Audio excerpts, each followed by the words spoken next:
Meister Eckhart said, if the only prayer you ever say in your entire life is thank you, it will be enough. It will be enough. Today, I want to talk about the power of blessing something, or more precisely, the power of blessing everything. My talk title today is Blessing All Without Discrimination. And the title came to me from a passage in the CSL Book of the Month. And so we have the Book of the Month of the Art of Uncertainty, because that's what we're all reading, and Dennis is coming and all that.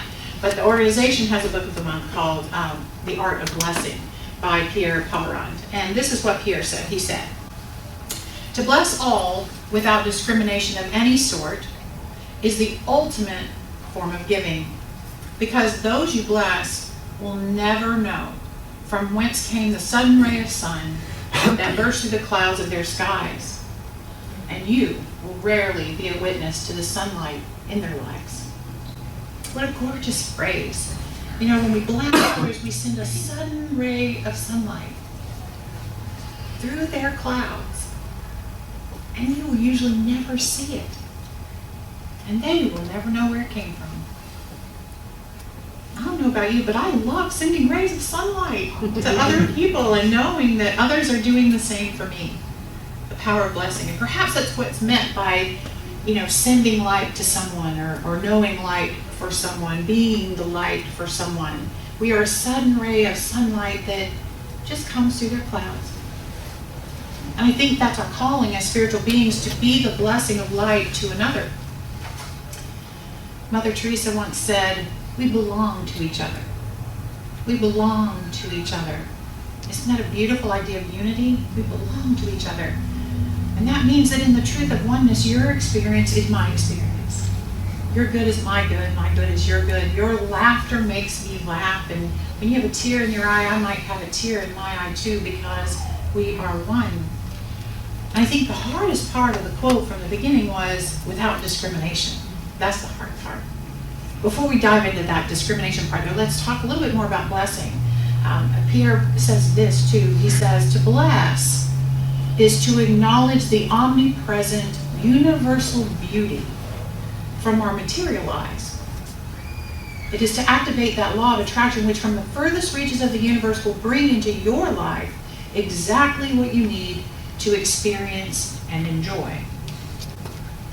So when whatever comes into your life comes in, our job is to bless it. To bless a person, place, or thing is to recognize the truth that everything is always spiritually whole. Even if from a human perspective things appear very, very lacking, to withhold our blessing from anything, we're actually affirming a lie. We're cursing something and saying it's incomplete. It's not for me. This whole universe doesn't work for me, because this is not something I can bless. It's incomplete. It's wrong. So let's look at the definition of blessing. What does that mean? There are lots of definitions, trust me, but this is the one I like, which I get to talk, so I get to pick the one I like. It says to express or feel gratitude to thank. And that definition speaks to the quote, to acknowledge the omnipresent universal beauty. Omnipresent means everywhere present. Universal beauty. It's everywhere, always present. And when we bless this universal beauty, we give thanks for it. Ernest Holmes says, gratitude is one of the chief graces of human existence and is crowned with the consciousness of unity. Consciousness meaning your awareness and your ability to see something. So when you have a consciousness of unity, you can feel gratitude. And these quotes both imply oneness lying beneath the experience of gratitude. Oneness. Oneness. If we recognize that there is universal beauty everywhere, then that is gratitude. And if Holmes says gratitude is crowned with the consciousness of unity, both are saying that true gratitude is finding the oneness in everything, in all there is, and being thankful for it. So can we truly bless? Can we truly express gratitude for everything in our lives and everything happening around us in the experiences of others without discrimination? I think it's a tall order. I think it's a tall order, but it is fundamentally based in spiritual truth. Anything less indicates that we're looking at things from a human perspective, and that's both of the perspectives, human and spiritual, are both necessary and natural for us, but the spiritual perspective of blessing everything with gratitude brings about a greater sense of peace. So that's what we want, right? We want more peace, we want more love, we want more joy. So let's see if we can take a spiritual perspective. So what prevents us from blessing everything around us without discrimination? I think a large part of it is the reality that we each have something called preferences. Take a deep breath. We have preferences. We prefer for things to go a certain way, don't we? Or for things to be a certain way. We prefer that people act in a particular way and that events go the way we prefer them to go. We prefer that our carefully laid plans unfold exactly as we imagine them to unfold, and often we prefer things to just stay the way they are. That's my preference. We have preferences that all the people act the same as we do, and that they dress in a way that makes me feel comfortable. I have a preference for that, and that their choices make sense to us, and that they share my values and goals. You know, that's my preference. So we tend to be very discriminatory when it comes to who we feel grateful for and who we bless. If you're like me, you search those clouds above that person's head really carefully before I said, okay, now I'm going to send my son there, right? You do that. When our preferences do not seem possible or present in a situation or in a particular person or group of persons, all of our willingness to do that blessing thing just goes right out the window.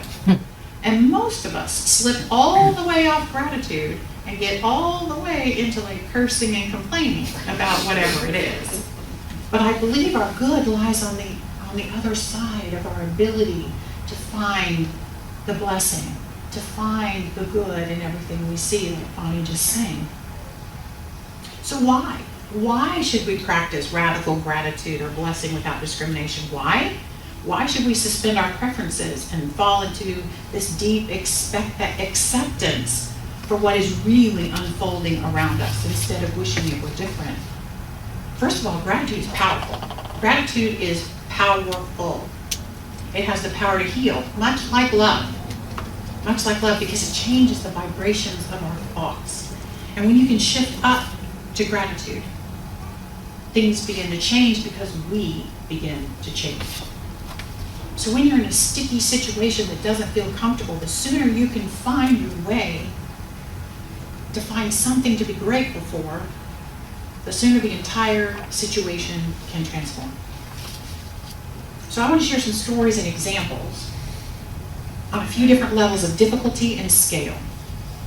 So first I'm going to share a relatable story to illustrate the power of blessing something with gratitude and how blessing a thing that you kind of cursed, learning to bless it can transform a thing in our intimate personal lives. So as you know, I have a daughter who is now a young adult. And just like any other mother, how many mothers are in the room? Raise your hand if you're a mom. Okay, perfect. How about if you have a dog? I mean, so if you have something that you're taking care of, you have a whole ton of preferences. And I have a whole ton, they're all about her. The bottom line is I want her to be like me, okay? That's the bottom line. I want to understand why she does the things she does and why she makes the choices that she makes, right? So there's a topic that has been between us for many years related to one of my preferences. And a power struggle started a long time ago around this issue. And the thing we struggled over was a tattoo. Okay. So Kelsey has wanted a tattoo since she was a young teenager. Now, I don't know if you could guess, but I don't have a tattoo.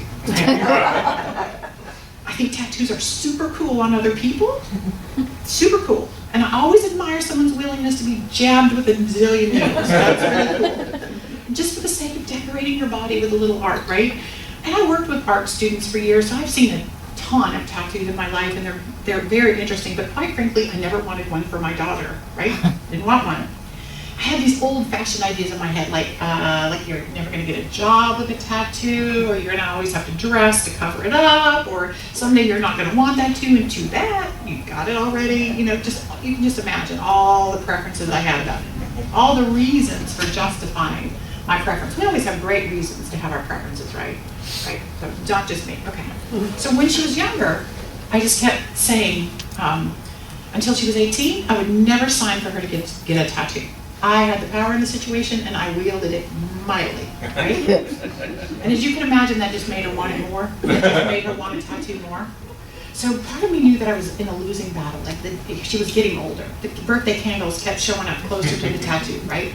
So as her 18th birthday approached, I thought, I'm gonna try reverse psychology on her. So as we're getting ready for her 18th birthday, I said, Kelsey, honey, I've decided what I'm gonna get you for your birthday. I'm gonna pay for your tattoo, so let's make an appointment. Well, she was so stunned by the reversal of direction on the subject that she was startled, and so she came back to me a little bit later and she goes, Mommy, can I please have something else for my birthday? I'm like, yes. Are you sure? you know, disaster averted, right? Yeah, not so much. I felt victorious for about 6 years. Nothing, all these years went by with no mention of a tattoo. But that wouldn't be the end of my story, right? No, not at all. So earlier this year in January, she called me up and said, Mom, before you see it on Facebook, I need to tell you that I finally got my tattoo. My heart just sank. Like, where is it and what is it? Right. And she went on to explain that it's on her upper arm. My heart sank for her. I'm like, then she explained what her tattoo is. So can we get the picture of the tattoo? All right, so that's her tattoo. There's Kelsey. So Kelsey's a librarian, and she specifically has a career goal of being a children's librarian. And this is what she said about her tattoo on Facebook while you look at the tattoo, the beautiful tattoo. This is what she said. She says, and I read from her, my tattoo is a Brett Helquist illustration from my all-time favorite book series, A Series of Unfortunate Events by Lemony Snicket. In the books, the tattoo represents a secret organization called the Volunteer Fire Department, VFD, and the initials are hidden in the tattoo itself. The group is comprised of creatively like-minded people with the common goal of gaining knowledge for the common good. VFD is made up of writers, inventors, librarians, chefs, poets, etc. Personally, my tattoo represents not only my love for this series of kids' books, I love these books like most people love Harry Potter, but also how important it can be to find someone the right book at the right time as a librarian. It represents my love of reading and how good it feels to be completely absorbed in the world of a book. It is also my reminder that the world will always be complicated and even overwhelming, and not everyone is necessarily noble or wicked, but that there's always more to someone than what's on the surface. Finally, when I say I've wanted this tattoo for a while, I mean for years and years. Her description of her tattoo stopped me in my tracks. I was suddenly grateful for my daughter's love of books and her desire to learn. And I was grateful that she could see the world as a place where she could use her love of knowledge and reading in a way that would help others. And I was also grateful for her desire to put a mark on her body that children would recognize in the library and know she was someone who stood by them in their quest for information and understanding of life through the gift of books. I was grateful. And she has told me that children will walk up to her and say, that's the VFD. And that just is amazing to me, right? So when I could take a step back and see the blessing of this thing, this dreadful tattoo, it became a thing of beauty and a thing of meaning. And the very thing that we had battled over for years suddenly became a symbol of everything I taught her to be in life, to make a difference to others, to love knowledge, to seek knowledge for the common good that she her learning something helps the world learn something. And here's the profound thing. I am now infinitely curious about everybody's tattoos. Now I want to understand the story behind them, and you better have a good story. Chances are I'll never see one on my own body. Chances are really, really high. But I can appreciate the messages behind everybody else's body ink. So if you have one and it's showable, I'd like to see it. But this lesson taught me that my preference was not the only possibility. Probably not even the highest possibility. And I could bless and appreciate without discrimination someone else's preference and expression of life. But a tattoo is small potatoes compared to some of the things that we're asked to bless if we're going to do it without discrimination. The next story I want to tell you, with a little jingle in the background, I want to tell you is about blessing something that changes in our lives and sometimes profoundly. So this is a true story. A man went to a minister colleague in great distress to say that across the street from his family-owned grocery store, a large national chain store was opening one of their outlets. And the grocery store had been in his family for nearly 100 years. And he couldn't imagine life without his family store. But this well-known national company, which shall remain nameless, would surely drive him out of business. And he was upset and he needed some prayers or words of wisdom, so he went to his minister, and the minister listened carefully, and he said, "If you fear the owner of the chain store, you will hate them. And it is your hatred that will be your undoing." What should I do? The man was distraught. And the minister gave the grocery store owner this counsel. He said, "Every morning, walk out of your store onto the sidewalk and turn and give thanks for and bless your store, accepting for it all the prosperity it has always been for you. And then turn around and face the chain store and bless it in the same way." What? Be grateful for this thing that's about to ruin my life? Are you crazy? And the minister reassured him of this spiritual truth. The gratitude and blessings that you give them will rebound as your good. Any bad thing you wish for others will eventually destroy you in the truth of oneness.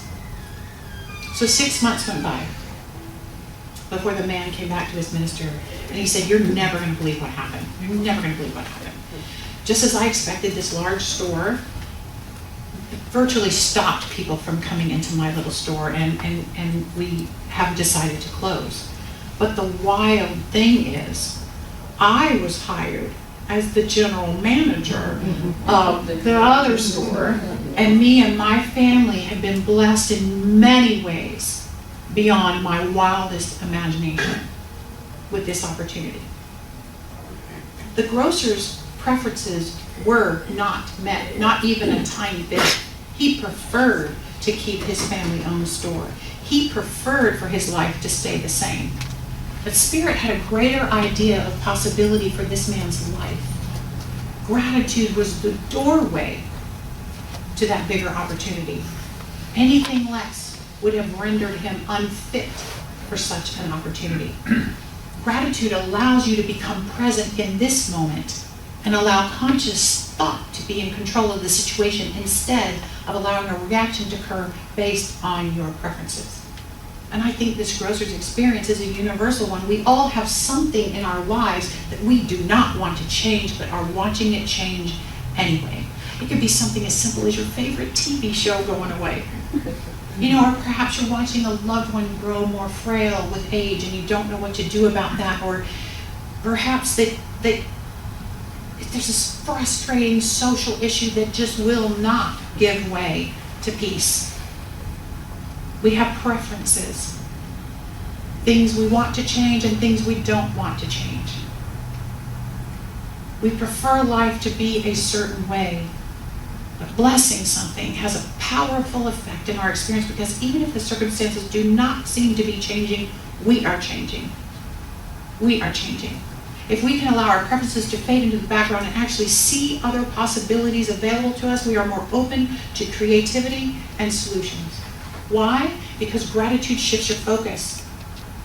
When you fall into a mindset of blessing and gratitude, your consciousness becomes more positive and receptive. It allows you to be present with whatever situation you're in, and whenever you are fully present, you have greater access to ideas and solutions, and you can see the hidden perspective of the good that is present no matter what is happening. There is good there. But so often we get stuck in being angry that our preferences aren't available, and it's impossible to be thankful and angry at the same time. Just go ahead and try it. Go ahead. Attachment is the opposite of gratitude. And boy, do we get attached and we resist change. So I've given you some personal examples and a wider relatable example, and now I want to go to an example of a bigger social kind of issue to bless. See, the world around us continues to make progress and shift, especially in social issues. It seems like it's small, little increment movement. But actually, when you look back, you can see that change has occurred. And one day I became aware of this thought. My parents' generation, and I know there are some of you in the room that are my parents' generation, that generation really grappled with the subject of race. Interracial marriages were simply not acceptable. And there was great social strife around this topic. How many of you remember those days? And we all kind of remember it. But for the most part, the polarity of black and white separateness and all that has gradually softened to where we are now. Now, there are obviously still some people that are attached to this whole idea, and they're kind of clinging to these outdated ideals of separatism and racism and all that.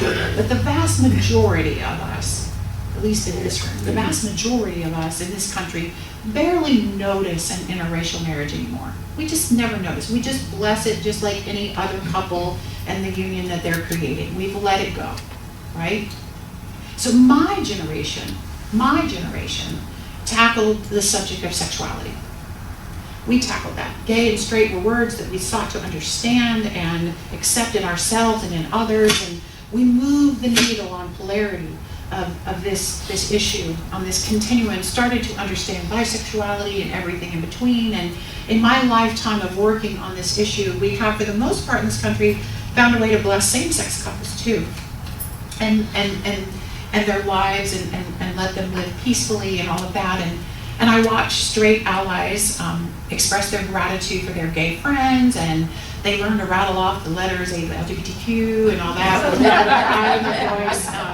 Yeah, so we've kind of moved that along a long way. And my daughter's generation is embracing the social topic of gender. Now, I'm getting personal schooling on the subject of gender, and I know most other parents of teenagers and young adults are as well. So quite honestly, I would prefer that the world just stay simple. There are boys and there are girls, right? That just is way more simple to me. And everyone would have pronouns that make sense to me, right? But guess what? The world is moving beyond that, and my job is to keep up. That's my job. If I'm going to bless without discrimination and let go of my preferences and move to gratitude for what is, I need to learn how to use the pronouns they and them and theirs. I need to stop assuming that every child I meet is gender specific and understand that there's a reality of gender fluidity. So in 2013, when Kelsey went off to college, she began introducing this concept of gender diversity to me. 2013. Now fast forward a couple of years, and I find myself the leader of the women's ministry at this very large Center for Spiritual Living in Atlanta. The women's ministry. In the first meeting that I had with this group of women, we had a breakfast. There were 75 women at that breakfast. It was fun and powerful. But I was appalled when I looked around the room and I saw that not one single transgender woman that was a member of our community was at that breakfast. Somehow, I had failed to help them feel invited. And my consciousness was struck by that reality. Somehow I had not included them.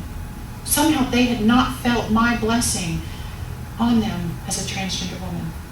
So I decided to reach out. So I talked to two of them, and I invited them to give a workshop to the women in the community and educate us on how to be more inclusive. And that is how my relationship with Gabrielle Claiborne began. Through that workshop, I learned that sometimes it's difficult to bless something you don't understand. It's hard. I also learned that it's easier to understand something or someone when you can personalize the experience. The workshop changed my life so much because it healed any resistance that I had within me to releasing that preference for gender polarity.